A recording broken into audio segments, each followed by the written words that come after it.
The fall of the pendulum. Fighting a pendulum is pointless. As we've seen, the more you fight it, the more energy you give it.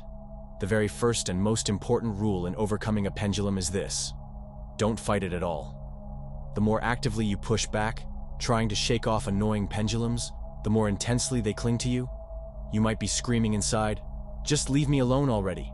Go away, all of you." But in doing so, you're feeding them with your energy, and they latch on even tighter.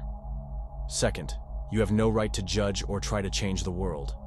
Everything should be accepted like exhibits in a museum, whether you like them or not. A museum may be filled with things you dislike, but you wouldn't think to demand their removal. Once you acknowledge a pendulum's right to exist, you gain the right to step away from it. But the key is this: do not judge, do not resist, do not get angry, because all of that means you're still playing its game. Instead, accept it calmly as a necessary evil, then move on. Any form of rejection is still energy you're giving away. Before learning how to choose your reality, you must learn how to let go. Most people vaguely know what they want, but they are certain of what they don't want. In their efforts to get rid of what they dislike, they often make things worse. To let go, you must first accept. Accept here doesn't mean to embrace, but rather to recognize its right to exist, and walk past it with indifference. Accept and release. Don't accept and cling, or accept and resist. If you're constantly obsessed with something you dislike, it stays in your life. Imagine a man who hates apples. He finds them disgusting. Instead of just ignoring them, he can't stand the fact that apples even exist in this world. Every time he sees one, he's repulsed and loudly expresses his disgust. Energetically, it's as if he's stuffing apples into his mouth, chomping angrily, stuffing his pockets, gagging, and then yelling about how much he despises them. It never occurs to him that he could just remove apples from his reality by not paying them any attention. Whether you love or hate something doesn't matter. If your thoughts are locked onto it, your energy becomes fixed on its frequency, and the pendulum drags you onto life tracks where that object of fixation becomes more and more present. If you don't want something in your life, just don't think about it. Walk past it with complete indifference, and it will vanish from your reality.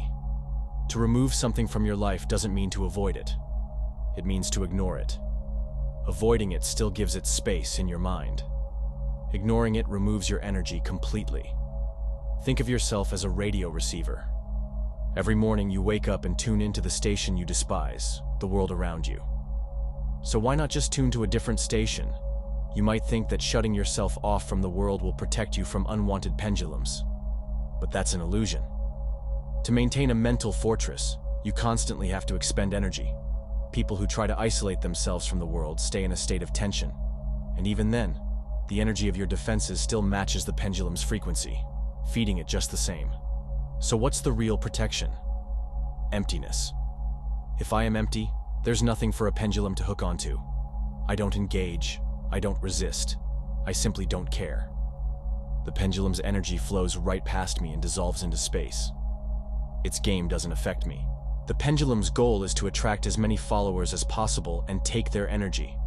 If you ignore it, it will leave you alone and look for someone else. It only affects those who agree to play. Here's a crude example. A dog starts barking at you. If you turn around, it barks louder. If you take it seriously and start yelling back, it follows you, looking for a fight. But if you ignore it, it eventually gives up and barks at someone else. The dog won't be offended that you didn't pay attention. It's too obsessed with its own game. The same applies to a quarrelsome person. There was a boy in grade school who loved to tease everyone. He'd pick at kids until they reacted, then he'd feed on their attention. But there was one girl he never touched. The teacher didn't understand why. Turns out she simply never reacted. For her, the bully didn't exist. The other kids engaged with him, gave him energy, and thus became his followers, even though they hated him. A pendulum doesn't care if you love or hate it. It just wants your energy. If someone's bothering you, try putting the destructive pendulum model on them. It will likely fit. If you can't neutralize them, then at least don't react. As long as you keep giving them energy, whether through arguments or silent hatred, they won't leave you alone.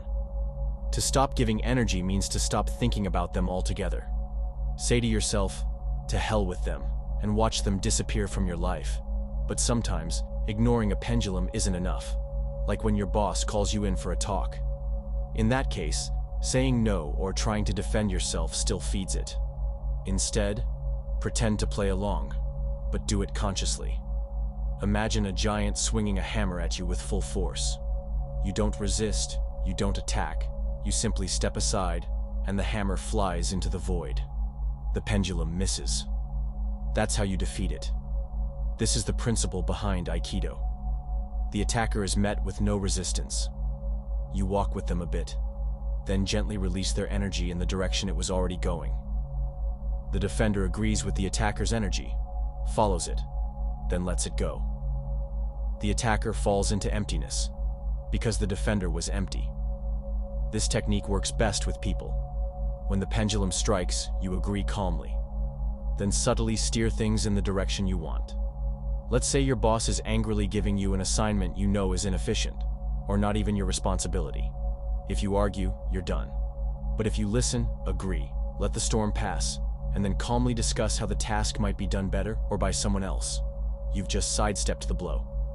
You moved with the pendulum, but consciously, like an observer, not a player. Your boss is caught in the game. He thinks he's in control, but you've redirected his energy, possibly to a better solution or a different person. In that case, the pendulum has been neutralized, for you. Just be careful using this approach with people, so you don't fall into manipulation or dishonesty.